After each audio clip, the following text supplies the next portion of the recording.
Hey everyone, and welcome back to the Wellbe podcast, a podcast designed to help you learn, expand what you thought was possible, and become as empowered as you can be in your health. Thanks for tuning in for the 7th season. I hope you've been enjoying our last few interviews, investigative guides, and our latest Wellbe wrap-up so far this season. Today's episode is an investigative guide on sugar, the thing we all love, many of us crave, and some of us are even addicted to. But research over the past few years has shown us that consuming too much and the wrong kind of sugar, and don't worry, I'll explain many more details in this episode about how much is too much and the right and wrong kinds of sugar, but spoiler alert, nearly all of us are consuming too much sugar, both hidden and obvious.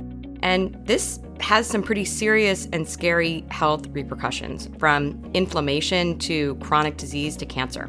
Because of this, the idea of a sugar detox has gained popularity. So today, I'm going to share with you why sugar causes these various health issues, the benefits of cutting out sugar, and how to detox from sugar safely. Before we jump in, unless you're driving, of course, then don't. But otherwise, if you're holding your phone and haven't yet left the Wellbe podcast a review, please do so now.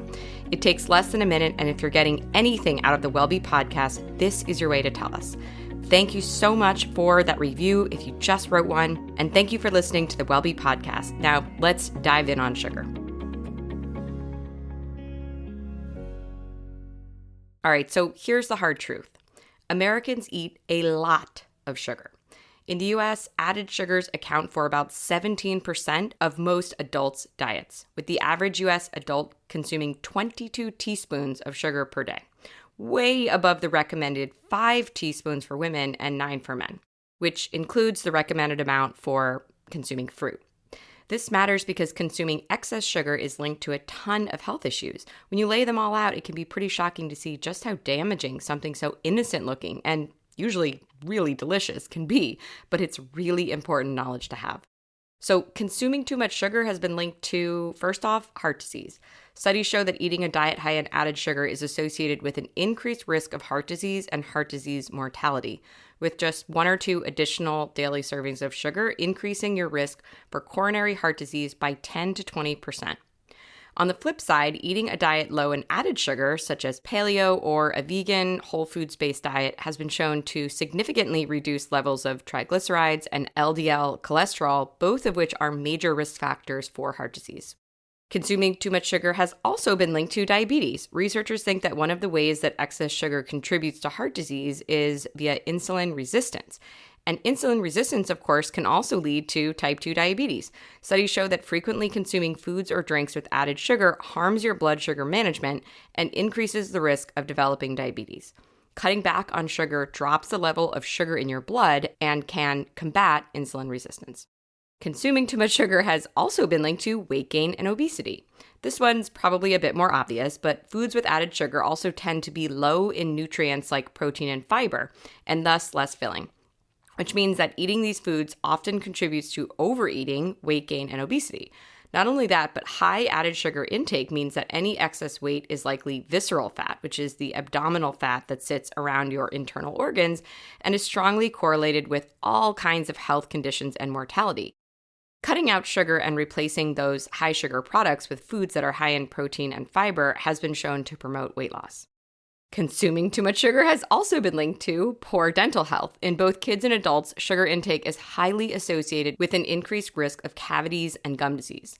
The World Health Organization recommends that people of all ages limit their added sugar intake to no more than 5% of their daily calories, as studies show that tooth decay sets in above that level. It's also been linked to poor gut health. Humans aren't the only ones who love sugar. This is the most important thing, I think, to pay attention to. The bad bacteria in your gut microbiome love sugar too. These bad bacteria love simple carbs, especially sugar, and so their populations surge when you eat too much of it, at the expense of the good microbes in your gut. Excess sugar intake is particularly associated with the overgrowth of candida, which is a type of yeast that can lead to a variety of different health problems. Consuming too much sugar has also been linked to liver problems. While we normally associate poor liver health with drinking too much, it can also be caused by eating too much sugar. Studies show that high sugar diets, especially those high in fructose, increase the risk of developing non-alcoholic fatty liver disease, a condition in which fat builds up in the liver and impedes liver function. Consuming too much sugar has also been linked to depression. In one study, researchers found that men and women who consumed 17 teaspoons or more of sugar per day, that's over 65 grams, were likelier to experience depression symptoms over a 5-year period. Those who cut back to 10 teaspoons or less, which is 40 grams if that's easier to understand, had much lower rates of depression symptoms. This makes sense knowing what we know about the gut-brain connection and how gut health impacts depression. Consuming too much sugar has also been linked to sugar addiction. The notion of sugar addiction is pretty buzzy, but there is some science behind it. Research shows that our brains actually can become addicted to sugar, and one particular study found that the most common foods associated with addiction are those with a lot of added sugar or fats. In fact, one eye-opening study showed that when rats were exposed to both sugar and cocaine, an overwhelming majority of them, 40 out of 43, okay, just let that sink in, 40 out of 43 rats opted to consume the sugar over the notoriously addictive drug cocaine. So that's a lot of potential risks, as you probably just heard, and laying them all out makes the benefit of cutting out sugar pretty clear, I hope. If you cut down on your sugar intake, you'll naturally alleviate any of the negative health impacts outlined above. But it's not just about minimizing your risk of health issues. There are a ton of health perks that come with reducing your sugar intake too. Some of the big benefits of cutting out sugar are: 1, more energy. While high sugar foods give you an initial rush of energy, that boost is soon followed by a crash as soon as your body has burned through all those easy to digest simple carbs. By replacing sugars with protein, healthy fats, and complex carbs, you'll have lasting energy for hours after eating. Next, glowing skin. When your blood sugar levels are too high, it impedes your skin's ability to repair its collagen, which is what makes your skin look hydrated and plump.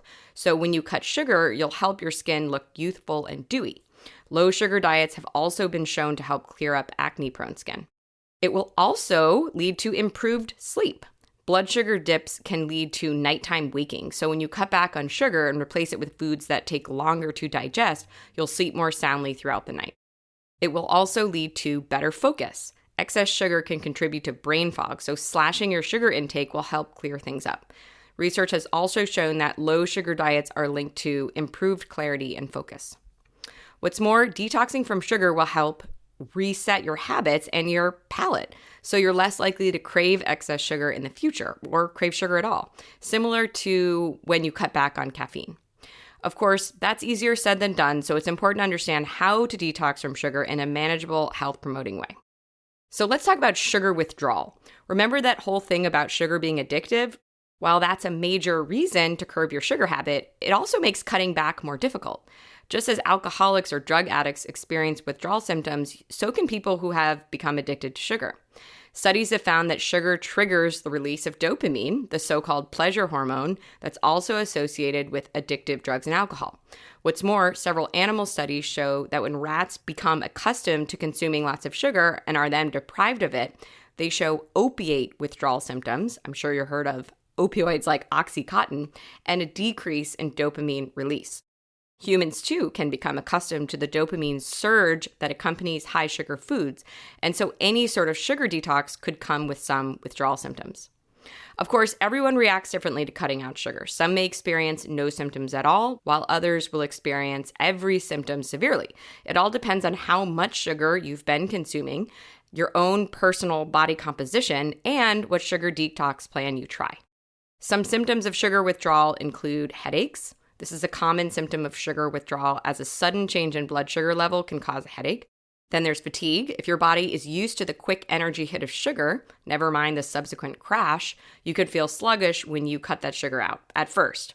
Also, muscular aches. Initially, your muscles won't be happy with the lack of sugar, and you may feel pain as a result, again, initially. Then nausea, bloating, or cramps. Digestive issues like this can arise because of the sudden drop in dopamine, which not only controls the pleasure centers of your brain, but also controls things like nausea and movement in your small intestine. Then cognitive issues. When your blood sugar level drops suddenly, it can lead to confusion or difficulty concentrating in the short term. Then there's mood changes. Because all that feel-good dopamine is suddenly gone, you might feel irritable, anxious, or even depressed when cutting out sugar. On a personal note, when I've done a sugar detox, that's what I noticed the most, was this irritability. And I couldn't help but think that it was the bad microbes in my gut, which of course we all have, but the ones in my gut were just pissed. They just wanted their food and they were upset to not have it because it obviously means they're going to eventually die off without it. So that's what I thought of, and that helped me get through it for a bit. And then lastly, cravings. Naturally, you'll initially crave the high sugar foods you cut out, but sugar withdrawal can also cause you to crave other carb-heavy foods like bread, pasta, chips, etc.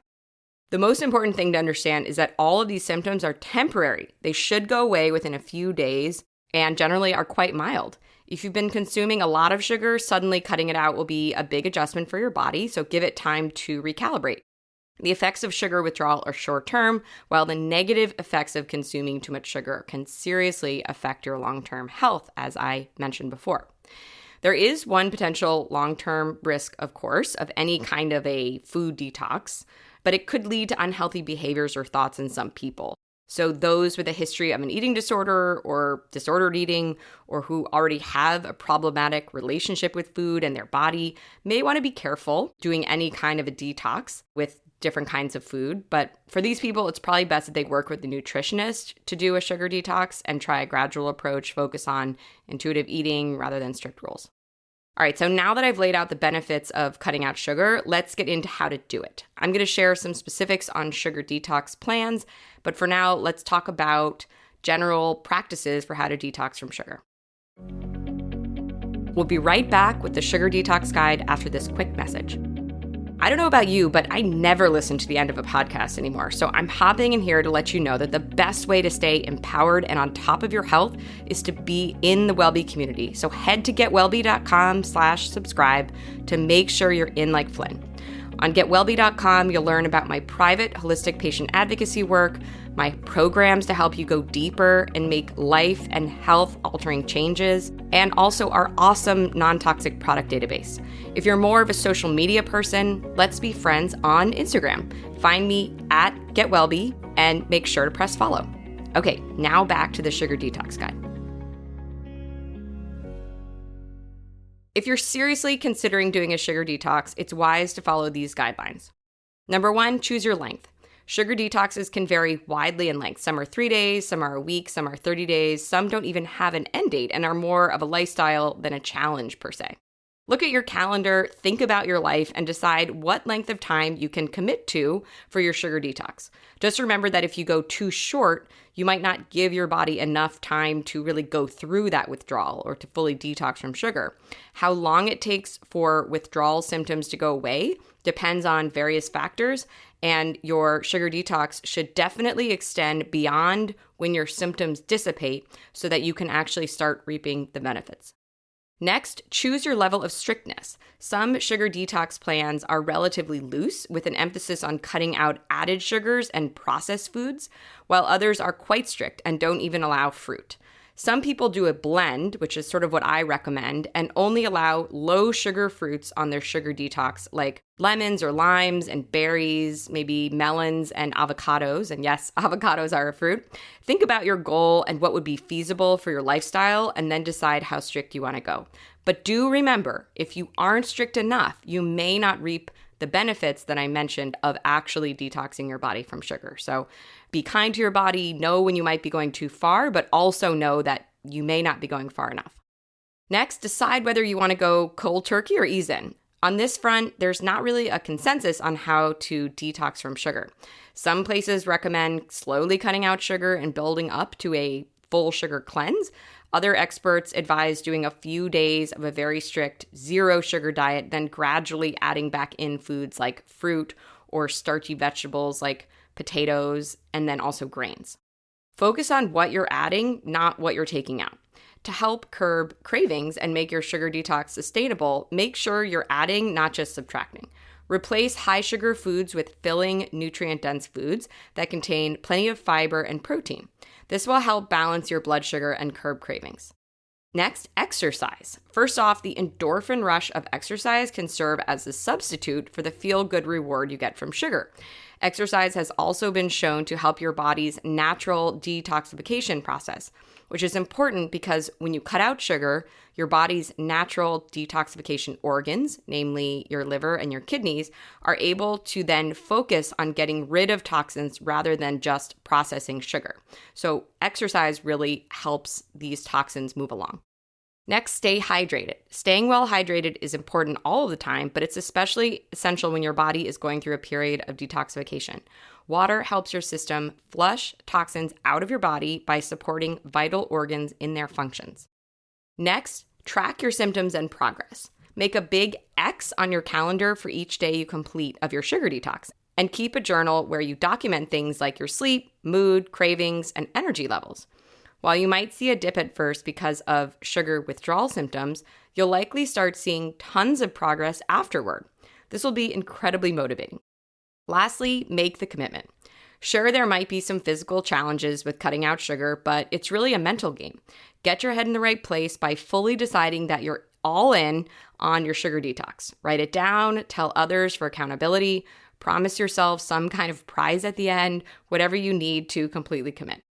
One interesting prize might be sugar itself, because then if you have a total crash and a return of lots of bad symptoms, you can see clearly that you were eating too much sugar and that your body's doing better without it.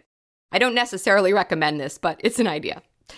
All right, so make sure that you use your sugar detox as a way to reset your relationship with sugar. It's not a one-time challenge or to prove a point. If you cut out sugar for 30 days and then immediately return to a diet that's high in processed foods and added sugar, any of the benefits of cutting out the sugar will be lost, which I know might be sad to some of you who just want to do it for like Lent or, a 30-day program.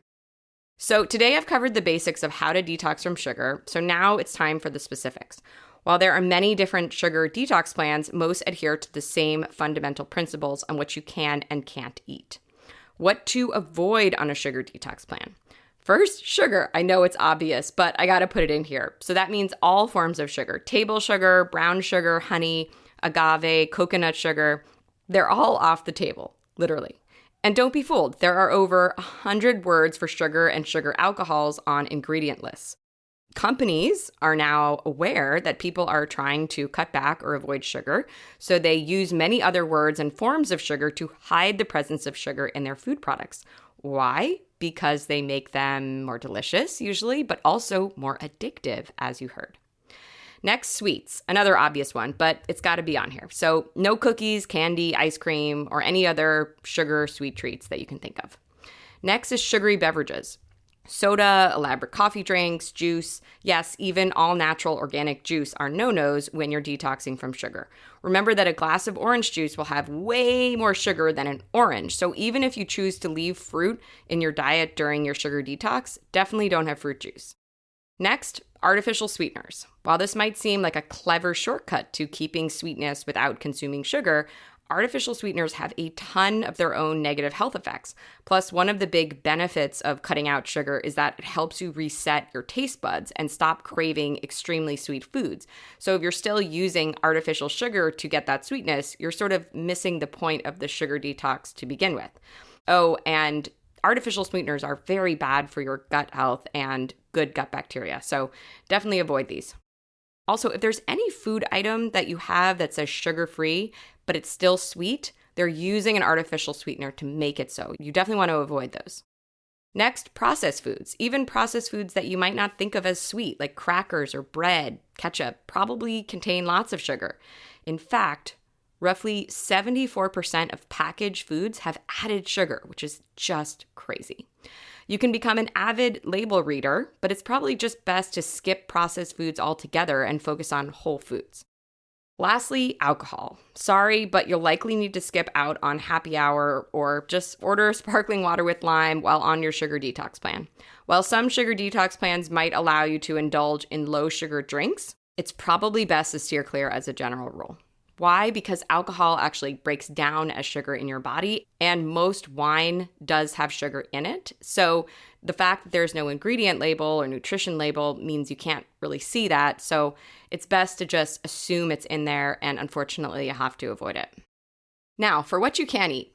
While detoxing from sugar, your diet should include lots of protein, so think lean meats, legumes like beans, eggs, and fish. Good fats, so things like avocado, extra virgin olive oil, nuts, and seeds are great sources of healthy fat. Then whole grains and filling carbs. If you choose a super strict sugar detox plan, you may only be allowed to eat non-starchy vegetables. So think light vegetables like green beans, asparagus, and spinach.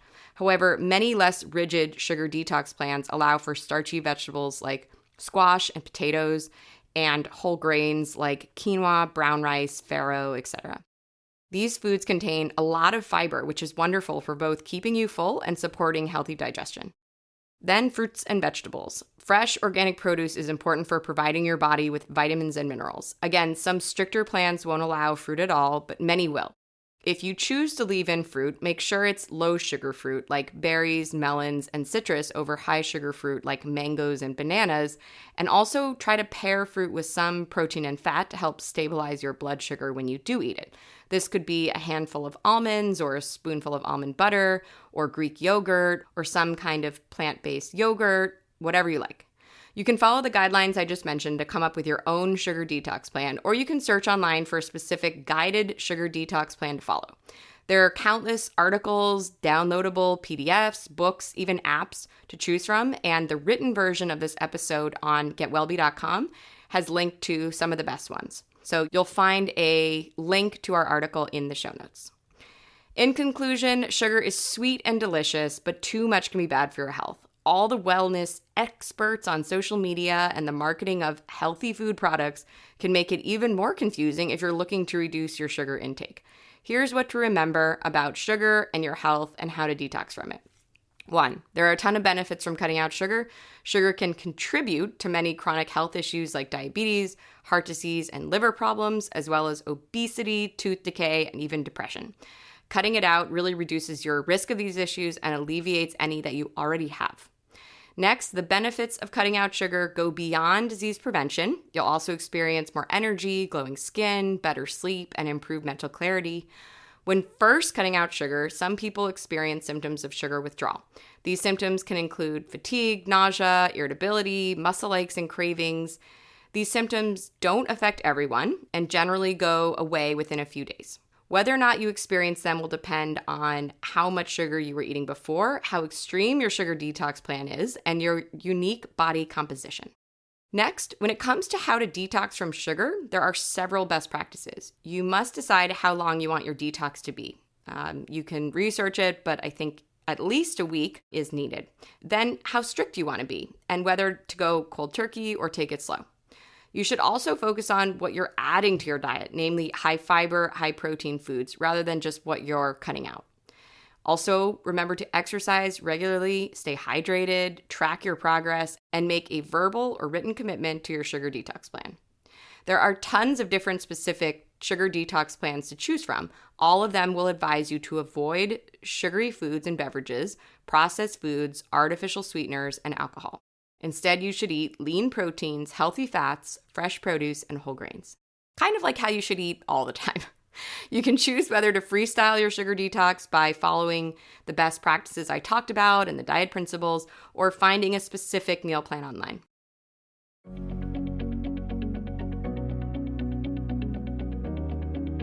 All right, so now that's all for this episode, and I'd love to know what's an action you can take right now based on what I shared today.